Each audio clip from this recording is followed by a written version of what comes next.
It was not that long ago that a car key only performed two functions. It locked and unlocked the door and started the engine. Today's key fobs are much more sophisticated, and we're here to help you get the most out of yours. There are two types of key fobs, the folding key remote keyless entry and the smart key. We'll start with the folding key. When you press the button on the side of the folding key fob, it releases the folding key, which can be used to unlock the doors and start the engine.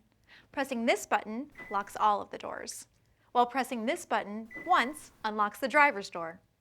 If you press it a second time within 4 seconds, it will unlock all the doors.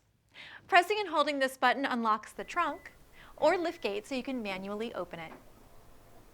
And pressing and holding this button for more than 1 second will sound the panic alarm. Then press any button to turn off the alarm. The smart key is very similar. Pressing this button locks all of the doors. Pressing this button once unlocks the driver's door. If you press it a second time within 4 seconds, it will unlock all doors. Pressing and holding this button unlocks the trunk or liftgate so you can manually open it. And pressing and holding this button for more than 1 second will sound the panic alarm. Press any button to turn off the alarm. And if you need the mechanical key, press this button and it's released.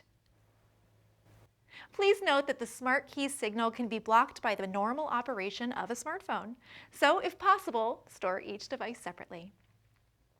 Thanks to Kia, convenience is right at your fingertips. For additional information on the remote keyless entry system and the smart key, please refer to your owner's manual, the Features and Functions Guide for your vehicle, or the Kia Features and Functions Videos YouTube channel. Thanks for watching.